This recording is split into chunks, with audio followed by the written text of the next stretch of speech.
পাক রব্বুল আলামিন তিনার এই আয়াতে কারিমার মধ্যে স্পষ্ট ঘোষণা করেছেন। আল্লাহ পাক রব্বুল আলামিন বলেন, ইয়ারফাইল্লাহুল লাযীনা আমানু মিনকুম। দুনিয়ার মানুষ, আল্লাহ পাক রব্বুল আলামিন তোমাদের মধ্যে যে আল্লাহ পাক রব্বুল আলামিনের প্রতি ঈমান আনয়ন করবে, তোমাদের মধ্যে যে ব্যক্তি ঈমানদার, যে আল্লাহ পাক রব্বুল আলামিন সহ দুনিয়া আখিরাত জান্নাত জাহান্নাম ফেরেশতা যে সমস্ত বিষয়ের উপর ঈমান আনা জরুরি, সেই সমস্ত বিষয়ের উপর ঈমান আনবে, আমি আল্লাহ পাক রব্বুল আলামিন দুনিয়া এবং আখিরাত উভয় জাহানেই তার মর্যাদা বাড়িয়ে দেব। আল্লাহ পাক রব্বুল আলামিন দ্বিতীয় নাম্বার যেই মানুষের মর্যাদা, যেই শ্রেণীর লোকের মর্যাদা আল্লাহ পাক রব্বুল আলামিন বাড়িয়ে দিবেন, আল্লাহ তাআলা আয়াতে কারিমার মধ্যে বলেন, ওয়াল্লাযীনা উতুল ইলমা দারাজাত। এবং আল্লাহ পাক রব্বুল আলামিন যাকে ইলম দান করেছেন, কোরআন এবং হাদিসের ইলম দিয়েছেন, এই কোরআন এবং হাদিসের ইলম যাকে দিয়েছেন তার মর্যাদা আল্লাহ তাআলা দুনিয়াতেও বাড়িয়ে দিবেন এবং আখিরাতেও আল্লাহ তাআলা তার মর্যাদা বাড়িয়ে দিবেন।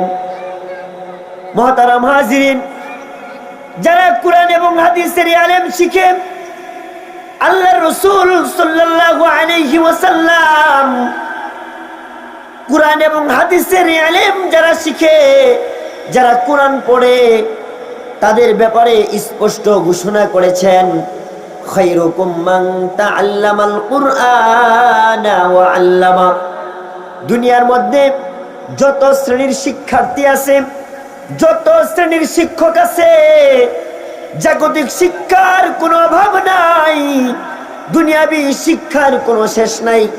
কিন্তু এই পৃথিবীর বুকে, আসমানের নিচে, জমিনের উপরে যত রকমের শিক্ষা ব্যবস্থা চালু আছে, আল্লাহ রাসূল বলেন, কোন শিক্ষা ব্যবস্থা গ্রহণ করি শিক্ষার্থী এবং শিক্ষকের মর্যাদা আল্লাহ তাআলার কাছে নাই। আল্লাহ পাক রব্বুল আলামিনের কাছে একমাত্র মর্যাদা হলো খায়রুকুম মান তাআল্লামাল কুরআনা ওয়া আল্লামা। তোমাদের মধ্যে একমাত্র সর্বশ্রেষ্ঠ হলো ওই ব্যক্তি, যে ব্যক্তি কোরআন শিক্ষা করে এবং অপর মানুষকে কোরআনের শিক্ষা দেয়। তাহলে যে নিজে কোরআন পড়ে এবং অন্যজনকে কোরআন পড়ায়, এই মানুষের মর্যাদা দুনিয়াতে যত শ্রেণীর মানুষ আছে, সমস্ত শ্রেণীর মানুষের চাইতে এদের মর্যাদা আল্লাহ তাআলার কাছে সবচাইতে বেশি। সুবহানাল্লাহ, সবচাইতে এদের মর্যাদা বেশি। আল্লাহ রাসূল সাল্লাল্লাহু আলাইহি ওয়াসাল্লাম দুনিয়াবি অন্য কোন শিক্ষার ব্যাপারে বলে নাই যে তোমাদের মধ্যে যে ইংরেজি শিখবে তার মর্যাদা সবচেয়ে বেশি, যে ইংরেজি শিখাবে তার মর্যাদা সবচেয়ে বেশি। তোমাদের মধ্যে জাগতিক লাইনে দুনিয়ার জ্ঞান, দুনিয়া হাসিল করার জন্য যেই শিক্ষা দরকার, সেই শিক্ষা যে করবে এবং যে শিক্ষা দিবে তার মর্যাদা বেশি, এমন কোনো কথা আল্লাহ রাসূল বলে নাই। একমাত্র মর্যাদা হলো কোরআনওয়ালার, যে কোরআন পড়ে এবং যে কোরআন পড়ায়, এর মর্যাদা।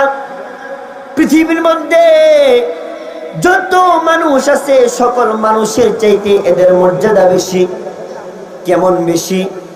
হযরতে আয়েশা সিদ্দিকা রাদিয়াল্লাহু তাআলা আনহা থেকে বর্ণিত আছে, তিনি বলেন, ইন্না লিল্লাহি আহলিনা মিনান নাস। আল্লাহ পাক রব্বুল আলামিন আহকামুল হাকিমিন,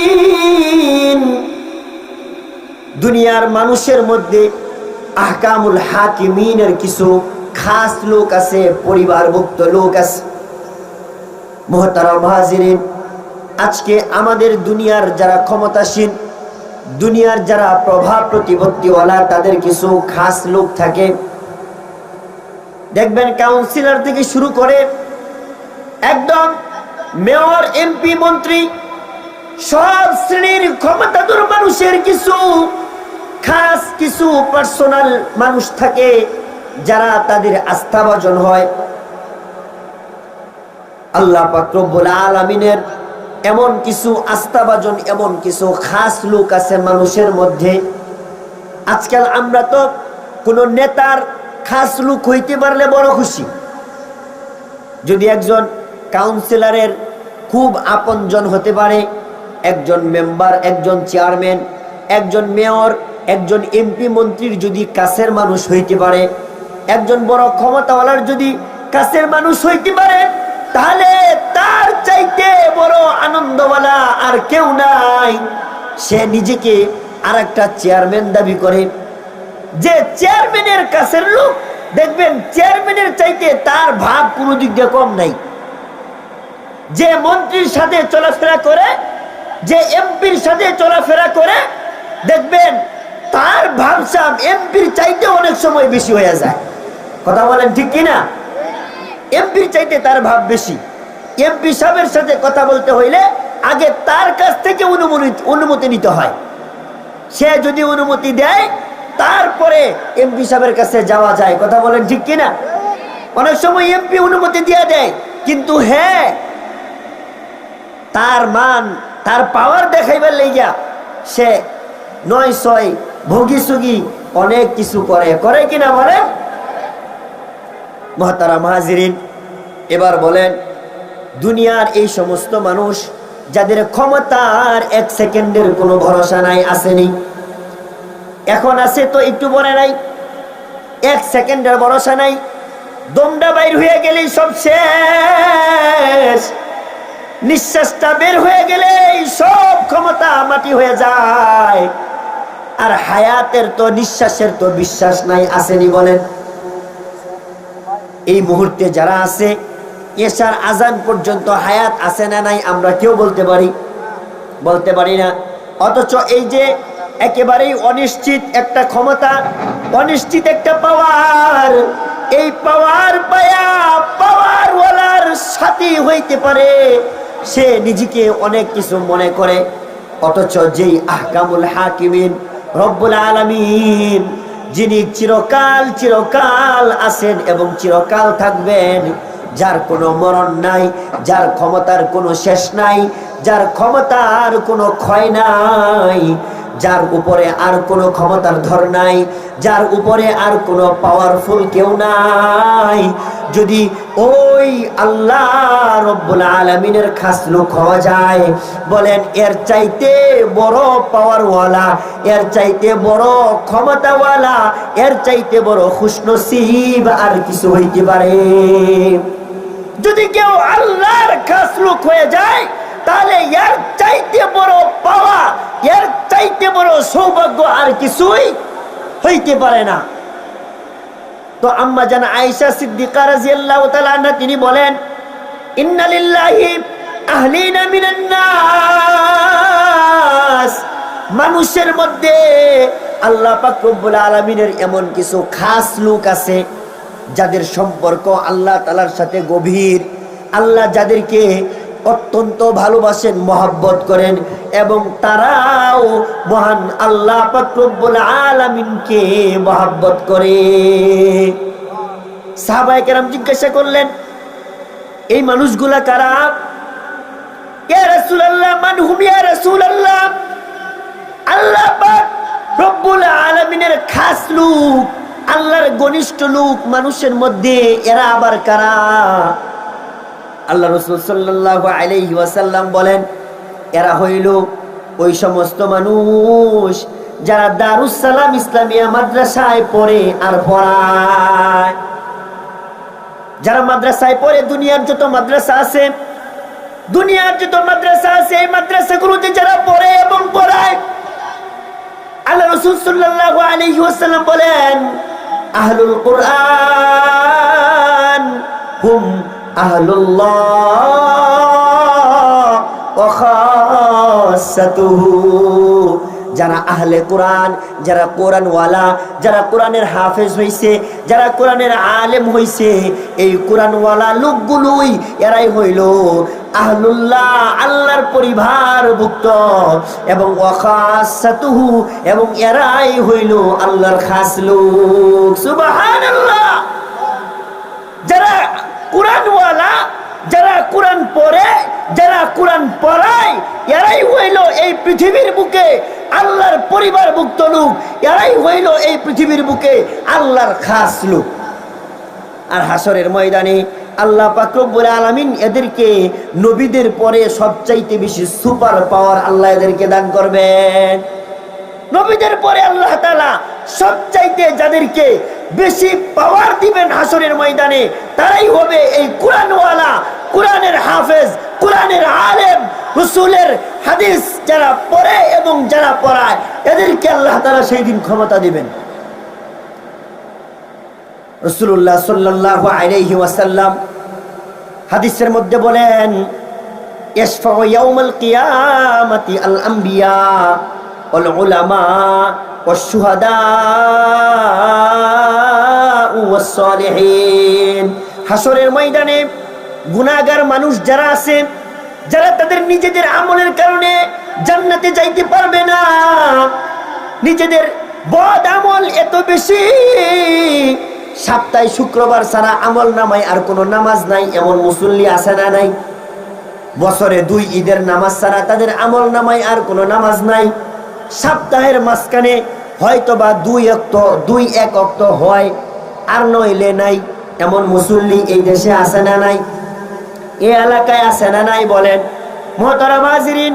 তাহলে এই যে আমরা যারা নাকিসুল আমালি, আমাদের যাদের ঈমান দুর্বল, আমল দুর্বল, হাসরের ময়দানে এই দুর্বল আমলওয়ালা যারা নিজেদের আমলের কারণে আল্লাহর জান্নাত পর্যন্ত পৌঁছাতে পারবে না, এই সমস্ত মানুষদেরকে সুপারিশ করে যারা জান্নাত পর্যন্ত পৌঁছাইতে পারবে, এদের মতো 1 নাম্বার ব্যক্তি যিনি, তিনারা হইলেন আল্লাহর সমস্ত নবী রাসূল।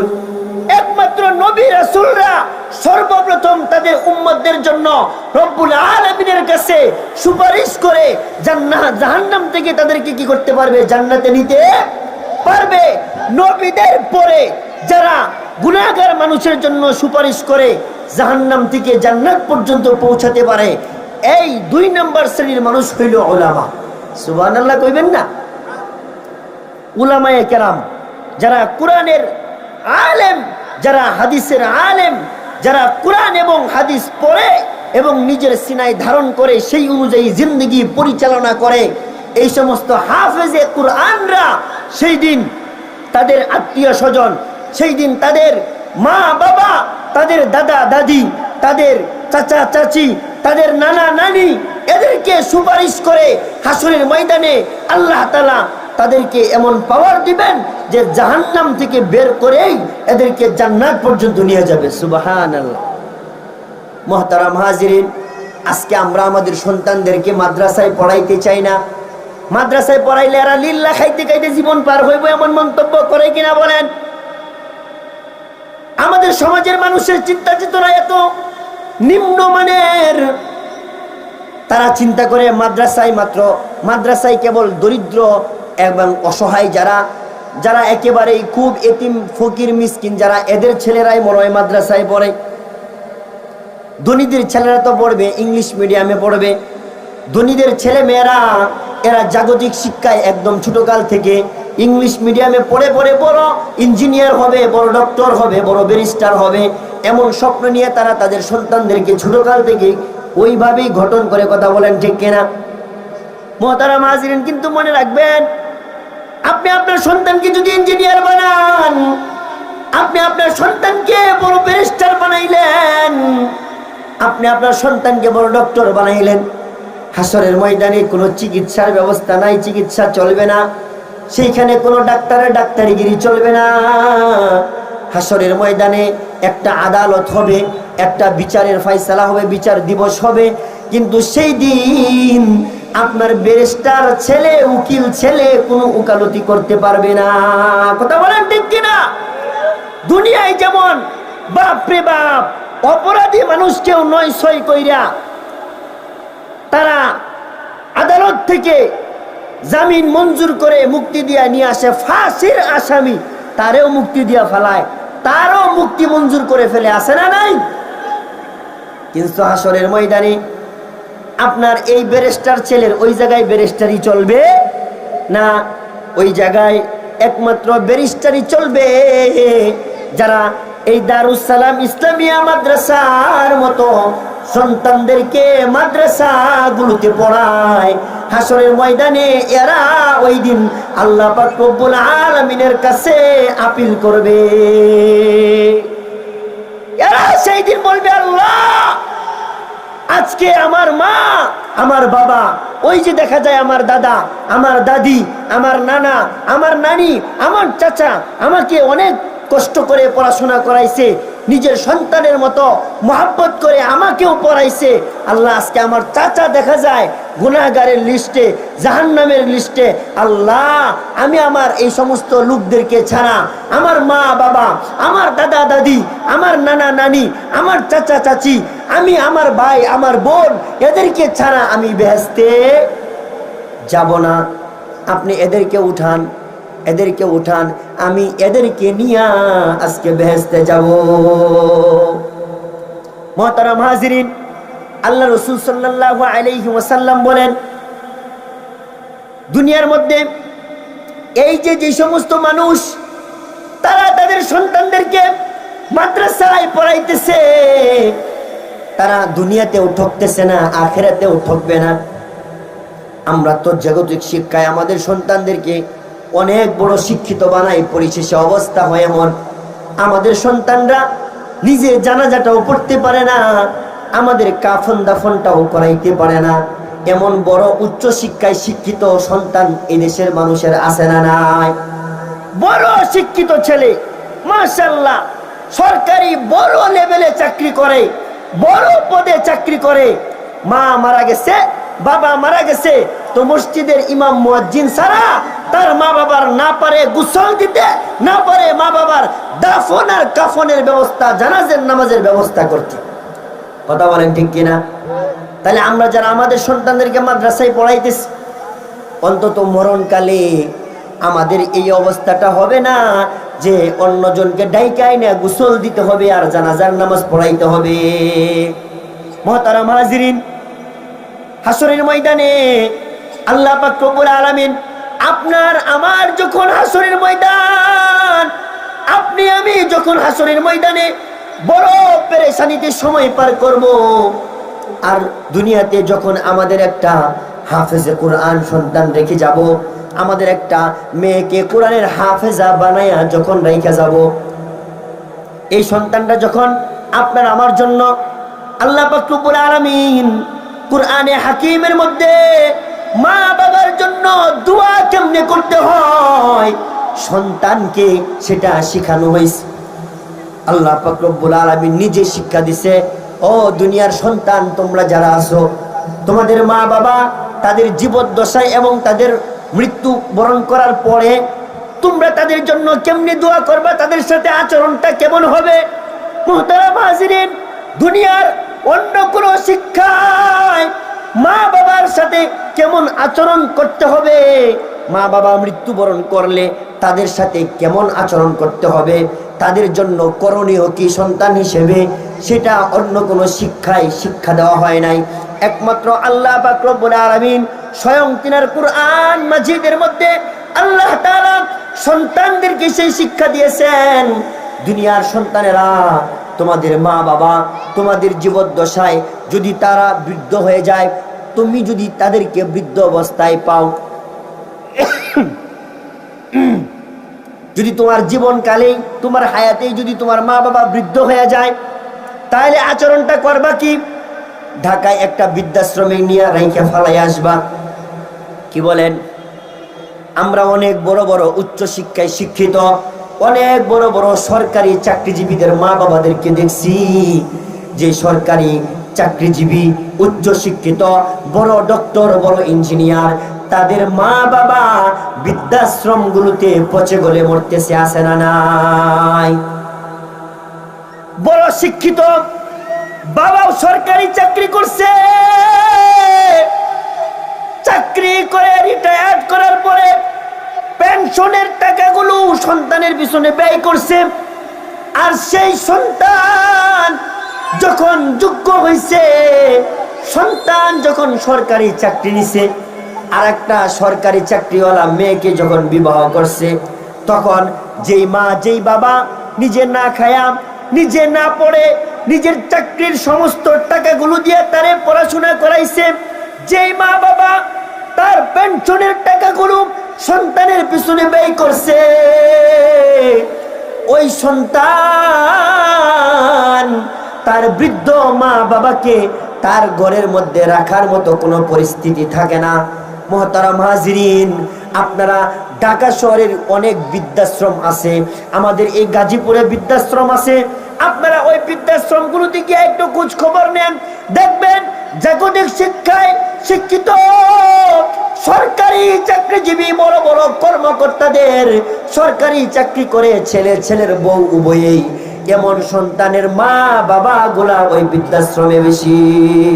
কথা বলেন ঠিক কিনা? এদের মা বাবা গুলো বেশি। আর মাদ্রাসায় যারা পড়বে, যারা কোরআন পড়বে, তারা তাদের মা বাবাকে কোথায় রাখবে? তারা তো কোরআনের মধ্যে শিক্ষা পায়। আল্লাহ পাক রব্বুল আলামিন বলেন, ওয়াকাদা রাব্বুকা আল্লা তা'বুদু ইল্লা ইয়্যাহু ওয়া বিল ওয়ালিদাইনি ইহসানা। এই দুনিয়ার যত সন্তান আছো শুনো, তোমাদের প্রতি আমি আল্লাহর ফায়সালা, আমি আল্লাহর কি? আমি আল্লাহর ফায়সালা আমি তোমাদের জন্য অবধারিত করে দিলাম। তোমরা এটা করবা কি? আল্লাহ তা'বুদু ইল্লা ইয়্যাহু, তোমরা একমাত্র আল্লাহর ইবাদত করবা। বলেন, ইবাদত করবা একমাত্র কার? আল্লাহর। মাথা নত করতে হলে একমাত্র মাথা নত করব কার কাছে? আল্লাহর কাছে।